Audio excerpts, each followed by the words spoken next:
हाँ तो बच्चों, अब हम चैप्टर में आगे बढ़ते हैं और अब यहां पे स्टार्ट करेंगे एम्पियर के नियम के अनुप्रयोग। कौन सा टॉपिक है बेटा? एम्पियर के नियम के अनुप्रयोग। एम्पियर के नियम के अनुप्रयोग क्या क्या है? इनमें से 4 नंबर का एक सवाल आता है कई बार, ठीक है?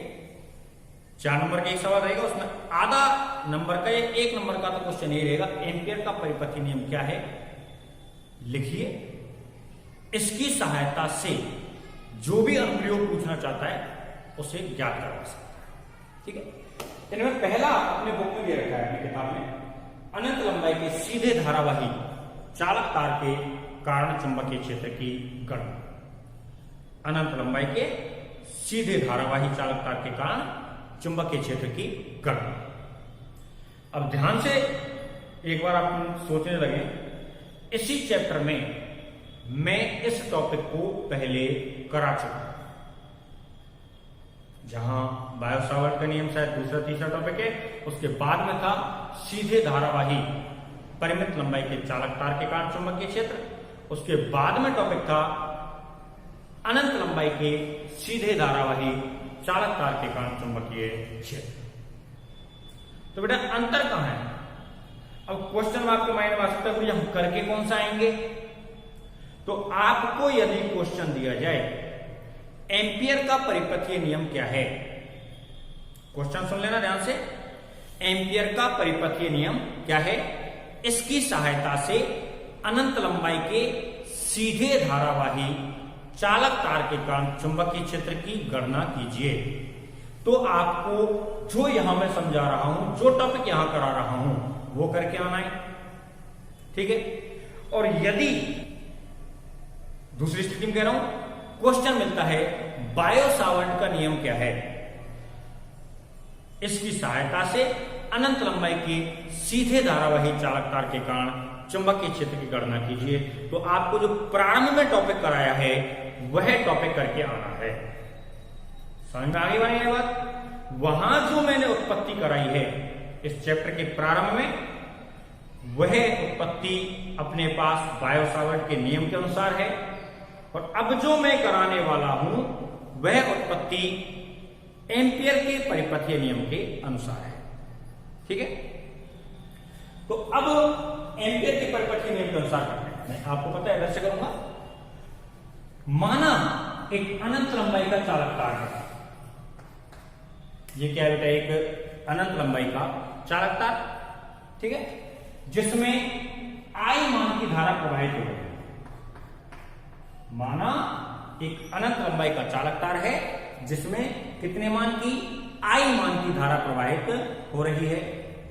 चालक तार के बिंदु O, कहीं पर भी मान सकते हो उस बिंदु को, ये बिंदु O है, चालक तार के बिंदु O से R दूरी पर, कितनी दूरी पर? R दूरी पर कौन सा बिंदु स्थित है? P। चालक तार के बिंदु O से R दूरी पर कौन सा बिंदु स्थित है? P, जिस पर चुंबकीय क्षेत्र की गणना करनी है, ठीक बेटा? एम्पियर का नियम लगाना है, तो एम्पियर के नियम के लिए बंद पृष्ठ का होना जरूरी है। कैसे पृष्ठ का होना जरूरी है बेटा? बंद पृष्ठ का जरूर होना जरूरी है। तो हम बिंदु P से होकर जाने वाले, कहां से होकर जाने वाले? बिंदु P से होकर जाने वाले बंद पृष्ठ की कल्पना करते हैं, ठीक बेटा? हमने बिंदु P से होकर जाने वाले बंद पृष्ठ की क्या की? कल्पना। और इस बंद पृष्ठ पर यहां से एक dl लंबाई का अल्पांश, P को मैं इधर लिख दूंगा, कितनी लंबाई का बेटा? dl लंबाई का अल्पांश ले लिया, अल्पांश की लंबाई को इधर ले रहे हैं और इधर ही किसको मान लेते हैं? चुंबकीय क्षेत्र की दिशा को। जैसे चालक तार तो उसके साथ साथ चलेगी, तो dl और चुंबकीय क्षेत्र की दिशा कैसी है? एक दूसरे के समान, ठीक है? अब यहां पर पॉइंट पर आए, वापस से जो भाषा लिखने वो समझ लो। माना, या चित्र में दर्शाने अनुसार एक ही बात है, माना एक अनंत लंबाई का चालक तार है जिसमें I मान की धारा प्रवाहित हो रही है। कितने मान की धारा प्रवाहित हो रही है बेटा? I मान की, ठीक है? माना एक अनंत लंबाई का चालक तार है जिसमें I मान की धारा प्रवाहित हो रही है, ठीक है? चालक तार के बिंदु O से आर दूरी पर कौन सा बिंदु स्थित है? P। यहां पर कौन सा बिंदु स्थित है? ये P, जिस पर चुंबकीय क्षेत्र का मान ज्ञात करना है। बिंदु P से, कौन से बिंदु से बेटा? बिंदु P से होकर जाने वाले बंद पृष्ठ की कल्पना करते हैं जिस पर चुंबकीय क्षेत्र और अल्पांश सदिश हो। तो चुंबकीय क्षेत्र और अल्पांश कैसे हैं? सदिश हैं। तब एम्पियर के नियम से, एम्पियर का नियम लगाना ना, तो एम्पियर के नियम से, एम्पियर का नियम क्या होता है बेटा? बंद पथ पर है ना, B डॉट dl, पहले वाली वीडियो में डाल रखा है, B डॉट dl बराबर क्या हो गया? म्यू जीरो और समेशन I। हो गया नहीं हो गया? B डॉट dl बराबर म्यू जीरो समेशन I। अब क्या कर सकते हैं? आदर्श गुणनफल है, खोल सकते हैं नहीं खोल सकते? खोल सकते हैं तो खोलो भाई। तो बंद पथ पर B dl cos थीटा है ना, बराबर का आइडियल लगाओ म्यू जीरो और summation I। B dl cos theta को मान कितने का हो? Mu zero summation I। अब देखो क्या हुआ कि B और dl सदिश हैं, चुंबकीय क्षेत्र और अल्पांश कैसे हैं? सदिश। तो थीटा बराबर कितना डिग्री है जाएगा? 0 डिग्री है जाएगा ना? क्या डिग्री है जाएगा? 0 है जाएगा। तो 0 कर दो भाई। तो यहां लिख देते हैं, चूंकि B क्या है? चुंबकीय क्षेत्र, चूंकि चुंबकीय क्षेत्र और अल्पांश कैसे हैं बेटा? सदिश हैं। चुंबकीय क्षेत्र और अल्पांश सदिश हैं। तब थीटा बराबर कितना डिग्री हो गया बेटा? 0 डिग्री है ना। और cos थीटा की जगह क्या है जाएगा? cos 0। cos 0 का मान कितने लेकर है? 1। cos 0 का मान कितना होता है? 1। तो इस वाले इक्वेशन में cos 0 या cos थीटा की जगह क्या आ जाएगा? 1 आ जाएगा। तो अब लिखो इसको वापस से, B dl cos थीटा दिया है कितना आएगा? 1 बराबर क्या हो गया बेटा? म्यू जीरो और समेशन I। B अचर राशि कहा जाएगी बाहर भाई, जितनों भी चुंबकीय क्षेत्र उत्पन्न हो फिक्स रहे हो ना, तो कहा गई बाहर आ गई। ठीक बेटा? तो B तो निकाल दियो बाहर, अंदर का रहेगा अपने पास dl और बराबर क्या है बेटा? म्यू जीरो और समेशन I है ना। इतना आगे ना आगो। अब यहां के आगे देखो आप, dl को समाकलन कितना है जाएगा? L। dl अल्पांश है, समाकलन का कर देगा संपूर्ण मान कर देगा, और संपूर्ण मान कर दियो तो मतलब कितना हो जाएगा बेटा? L। ये कितना हो जाएगा? BL बराबर म्यू जीरो और समेशन I। मान का को निकालना है चुंबकीय क्षेत्र को, और चुंबकीय क्षेत्र का है B। मान का को निकालना मान के कहा जाए चुंबकीय क्षेत्र को, और चुंबकीय क्षेत्र का यहाँ पे B। तो B बराबर कितने देखो दादा? म्यू जीरो समेशन I और बटे में कितना है वो? L। कितना होगा? म्यू जीरो समेशन I और बटे में कितना होगा? L। थोड़ा सा नीचे दिखाई ना पड़े, मैं कम लिख दूं है ना। बटे में कितना है वो? L। अब दिखाई दे रहा होगा, देखने के बाद आना तो चाहिए। ठीक है? और अभी भी कोई दिक्कत है ना तो मैं इसको ऊपर ही लिख दूंगा, यहां से साफ करके। अब यहां से किसका मान निकालना है? B का। तो B बराबर कितना आ गया देखो? म्यू नॉट समेशन I और बटे में कितना हो गया? L है ना। अब इसमें मान रखने, एक तो किसका? सिग्मा I का। सिग्मा I का मतलब क्या होगा? बंद पृष्ठ में या चालक तार में कुल कितनी धारा प्रवाहित हो रही है? L। अल्पांश लंबाई कहां रही है? या बंद पृष्ठ पे।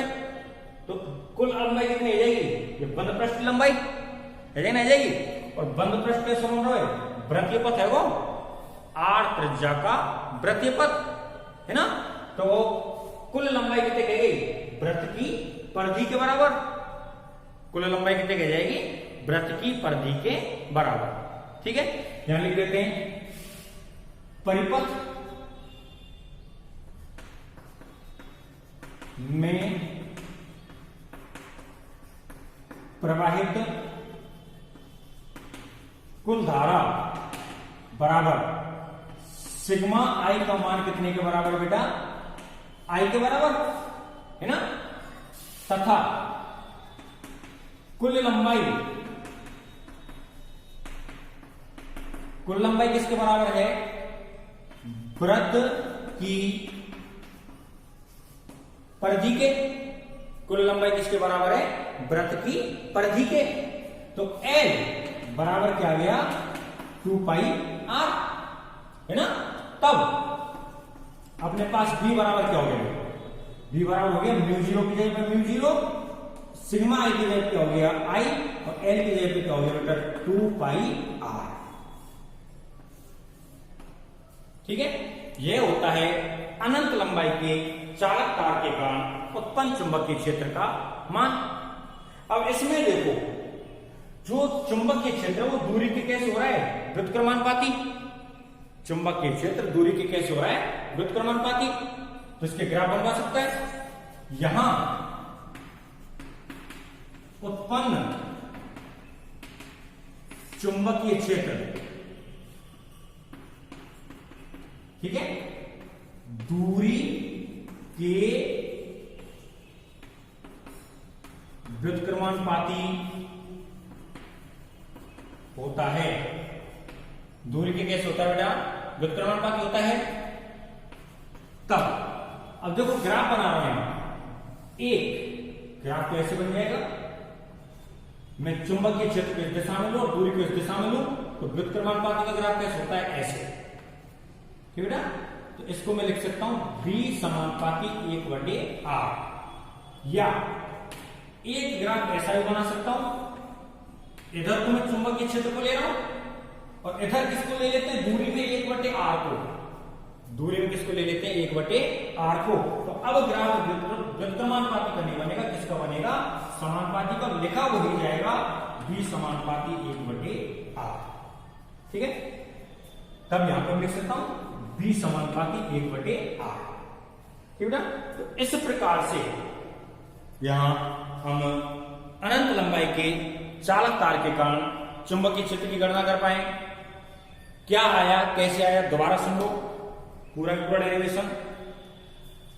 माना एक अनंत लंबाई का चालक तार है जिसमें कितने मान की, I मान की, कितने मान की, I मान की धारा प्रवाहित हो रही है। ठीक बेटा, चालक तार के बिंदु O से स्मॉल r दूरी पर बिंदु P स्थित है, जिस पर चुंबकीय क्षेत्र का मान ज्ञात करना है। बिंदु P से होकर जाने वाले बंद पृष्ठ की कल्पना करते हैं। यहां यह बंद पृष्ठ की कल्पना करते हैं जिस पर अल्पांश dl और चुंबकीय क्षेत्र एक दूसरे के समदेश हों। तो एम्पियर के नियम के अनुसार, एम्पियर का नियम लगाया, क्या होता है, B डॉट dl बराबर म्यू0 समेशन I, पहले वाली वीडियो में बताया है। डॉट प्रोडक्ट खोल दिया, अदिश गुणनफल को खोल दिया, तो अदिश गुणनफल खोलते क्या हो जाएगा, B dl cos थीटा, कई बार आपको बता चुका हूं, बराबर म्यू0 समेशन I। अब देखो यार चुंबकीय क्षेत्र और अल्पांश कैसे हैं, समदेश। तो थीटा बराबर कितना डिग्री हो गया, 0 डिग्री। तो cos थीटा बराबर क्या हो गया, cos 0, और cos 0 का मान कितना होता है, 1। B dl बराबर क्या हो गया, म्यू0 समेशन I। तो cos थीटा का मान कितना रख चुके हैं हम, 1। B कहां निकाल दिया हमने, बाहर, यह आ गया। dl का समाकलन क्या हो जाता है, L। B का मान निकालना था, L का पक्षांकन कर दिया। कुल प्रवाहित धारा कितनी है, I, तो सिग्मा I का मतलब क्या हो गया, I। और dl लंबाई किसकी है, इस बंद पृष्ठ की। तो कुल लंबाई क्या बन रही है, ये वृत्त बन रहा है, वृत्त की परिधि के बराबर। तो परिपथ में प्रवाहित धारा सिग्मा I को तो I लिख दिया, और कुल लंबाई क्या लिख दिया, वृत्त की परिधि, ये मान। ठीक है बेटा, V का मान R के व्युत्क्रमानुपात हो रहा है। तो दो ग्राफ अलग अलग रूप में इस प्रकार से बन सकते हैं। ठीक है बेटा, तो चैनल को सब्सक्राइब करके लाइक, कमेंट और बेल आइकन वाला दबा लो। और किसी को मोबाइल नंबर की जरूरत हो तो यह मेरा मोबाइल नंबर है 9460369924। ठीक है बेटा, घर पे रहो, स्वस्थ रहो और पढ़ते रहो। इस वीडियो में इतना ही।